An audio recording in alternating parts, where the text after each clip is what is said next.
के अपहरण।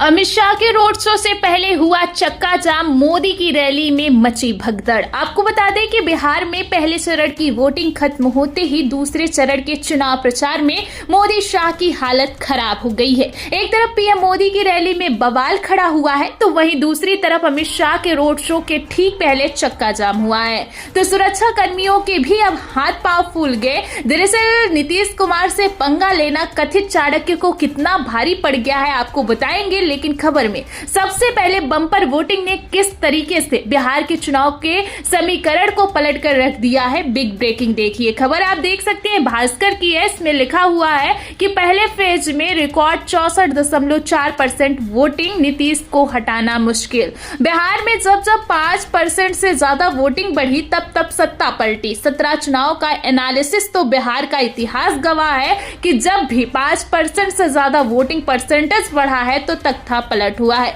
सत्ता परिवर्तन हुआ है। लेकिन इस सत्ता परिवर्तन के बावजूद हर बार नीतीश कुमार मुख्यमंत्री बन जाते हैं, तो क्या इस बार भी कुछ वैसा ही होता नजर आ रहा है। खबरें भी निकलकर सामने आई है कि 5% से ज्यादा वोटिंग परसेंटेज बढ़ता है तो सत्ता परिवर्तन होता है। और इस बार की अगर बात की जाए तो पहले फेज की वोटिंग में 8% का वोटिंग परसेंटेज बढ़ा है। ऐसे हालातों में नीतीश को हटाना तो मुश्किल दिखाई दे रहा है, लेकिन तख्ता पलट की तस्वीर साफ होती हुई नजर आ रही है। आपको बता दें कि बिहार के चुनाव में पहले चरण की बम्पर की वोटिंग परसेंटेज ने नए समीकरण पैदा कर दिए हैं। खबरें निकलकर सामने आई है कि एम फैक्टर से लेकर जनसुराज तक ने नई लहर को पैदा कर दिया है। मतलब साफ है कि मोदी लहर बिहार के चुनाव में पूरी तरीके से फिसड्डी साबित हुई है। फिलहाल जनसुराज की पार्टी ने भी भारतीय जनता पार्टी को तगड़ा झटका दिया है। वरिष्ठ पत्रकारों से लेकर राजनीतिक विश्लेषकों का कहना है कि जनसुराज ने भारतीय जनता पार्टी के सवर्ण वोट बैंक में तगड़ी सेंधमारी की है।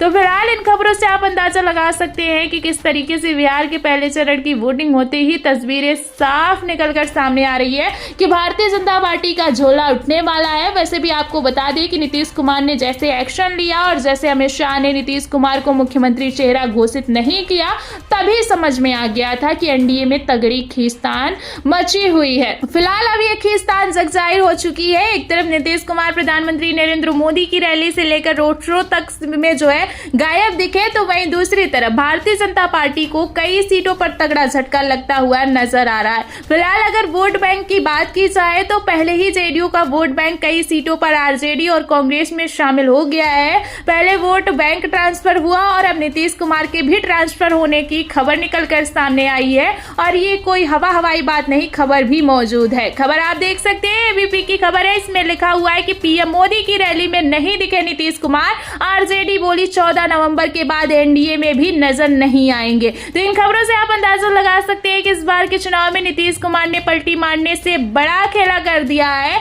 फिलहाल मैं आपको बता दूं कि दूसरे चरण की वोटिंग के ठीक पहले नीतीश कुमार तेवरों को भांपते हुए मोदी शाह समेत पूरी भारतीय जनता पार्टी ने बिहार में अपनी पूरी ताकत लगा दी है। आज की अगर बात की जाए तो आज पीएम मोदी से लेकर गृह मंत्री अमित शाह, जेपी नड्डा और कई बड़े दिग्गज नेता बिहार में चुनाव प्रचार करने वाले हैं। एक तरफ गृह मंत्री अमित शाह का पूर्णिया में रोड शो होगा, तो वहीं दूसरी तरफ पीएम मोदी की रैली होने वाली है। फिलहाल रैली का क्या हाल हो चुका है, पहले आप तस्वीरें देखिए, फिर अमित शाह के रोड शो से पहले कैसे सड़कों पर बवाल खड़ा हुआ है उस पर आते हैं। अपना भाषण दे रहे हैं, उस दौरान जैसे ही युवा ने पोस्टर लहराया है, युवा को पोस्टर सहित घसीटकर गिरफ्तार करवा दिया गया। तो आप तस्वीर देख सकते हैं कि एक नौजवान युवा ने प्रधानमंत्री नरेंद्र मोदी की पूरी रैली को हिलाकर रख दिया। एक तरफ युवा पोस्टर लहराता है कि दलितों के साथ अत्याचार को जवाब दो, वहीं दूसरी तरफ प्रधानमंत्री नरेंद्र मोदी की जवाब देने में हालत खराब हो जाती है। आप देख सकते हैं कि पीएम मोदी अपना भाषण दे रहे हैं और उस भाषण जैसे ही युवा ने पोस्टर लहराया, युवा को पोस्टर सहित घसीट कर गिरफ्तार करवा दिया गया।